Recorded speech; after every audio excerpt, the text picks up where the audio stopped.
একজন মানুষের দুটি পা নেই, একদম উরু বা হাঁটুর ওপর থেকেই নেই। শারীরিক এমন প্রতিবন্ধকতাও দমিয়ে রাখতে পারেনি তাকে। এই অবস্থাতেই বিশ্বের সবচেয়ে উঁচু পর্বতশৃঙ্গ মাউন্ট এভারেস্ট জয় করেছেন তিনি। বিশ্বকে দেখিয়ে দিয়েছেন জীবনের শেষ বলে কিছু নেই। তার লড়াই কেবল পা না থাকার সঙ্গে নয়, লড়তে হয়েছে দেশের আইনের বিরুদ্ধেও। কারণ নেপালের আইনে যারা অন্ধ, দুই পা নেই এমন কেউ ৬৫০০ ফুটের ওপরে পর্বতারোহণ করতে পারবেন না। তার অব্যাহত সংগ্রামের ফলে ২০১৮ সালে আইনটি বাতিল করে নেপালের সুপ্রিম কোর্ট। এরপরেই তিনি পূরণ করেন জীবনের আরাধ্য স্বপ্ন, বিজয় পতাকা তোলেন পৃথিবী পৃষ্ঠের সর্বোচ্চ পর্বত ২৯,০৩২ ফুট উচ্চতার এভারেস্টের চূড়ায়। তার নাম হরিবুদ্ধ মাগার। পেশা জীবনে ছিলেন গোর্খা সেনা, নেপালের নাগরিক হয়েও যারা কাজ করে ভারতের সেনাবাহিনীতে। ব্রিটিশ গোর্খা রেজিমেন্টে কর্পোরাল হিসেবে কাজ করেছেন ১৫ বছর। ২০১০ সালে যুক্তরাজ্যের সেনাদের সঙ্গে আফগানিস্তান যুদ্ধে অংশ নেন, আর সেখানেই ঘটে যায় আকস্মিক দুর্ঘটনা।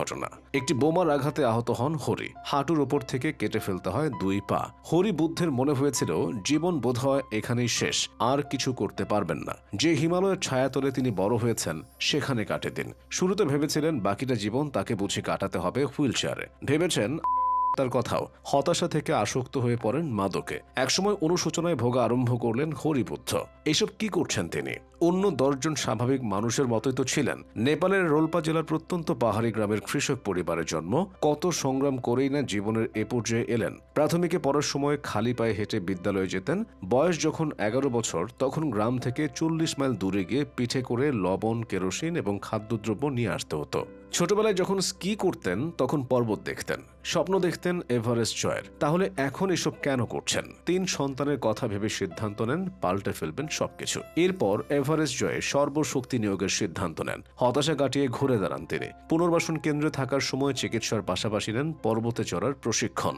বিশেষভাবে তৈরি পোশাক এবং উরুতে যুক্ত নকল পা লাগিয়ে শুরু হয় পর্বতে চড়া শেখা। কৃত্রিম পা দিয়েই খেলতেন গলফ। কয়েক সপ্তাহ কাজ করে বুঝতে পারেন শারীরিক অক্ষমতা কাটিয়ে উপযুক্ত হয়ে উঠছেন তিনি। ফের আত্মবিশ্বাস ফিরে পান। এরপর নেপালে ৬,৪৭৬ মিটার উচ্চতার মিরা শৃঙ্গ এবং আলপসে ৪,৮০৮ মিটার উচ্চতার মন্ট ব্লা জয় করেন। এতে এভারেস্ট জয়ের জন্য বাড়ে আত্মবিশ্বাস।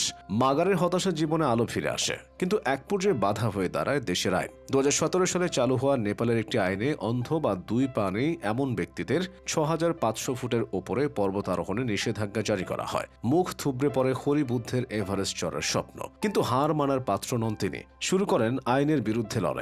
২০১৮ সালে তার ক্রমাগত চেষ্টার ফলে আইনটি বাতিল করে দেয় দেশটির সুপ্রিম কোর্ট। আবার শুরু হয় তার দিন রাতের পরিশ্রম। এভারেস্ট তিনি জয় করবেনই। তিনি দেখাতে চান অঙ্গ না থাকলেও মানুষ সবকিছু করতে পারে, কাজটি অন্যভাবে করতে হবে, এই যা। হরির শারীরিক প্রতিবন্ধকতার বিষয়ে সচেতনতা তৈরি করার এই উদ্যোগের স্লোগান ঠিক করা হয়, পা নেই কোনো সীমা নেই। তার এভারেস্ট অভিযান শুরু হয় নেপালি একটি দলের সঙ্গে। স্বপ্নকে সার্থক করতে তার গাইড হিসেবে ছিলেন কৃষ্ণ থাপা নামে একজন।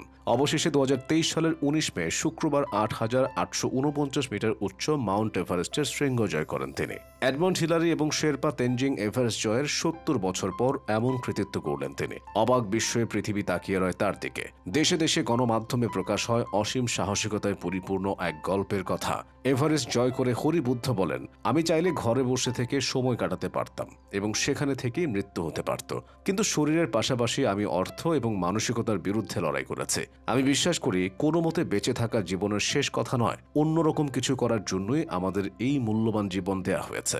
এর আগে হাঁটুর নিচ থেকে দুই পা হারানো ২ জন শৃঙ্গটি জয় করেছেন। নিউজিল্যান্ডের বাসিন্দা মার্ক ইনগ্লিস ২০০৬ সালে এভারেস্টের চূড়ায় ওঠেন।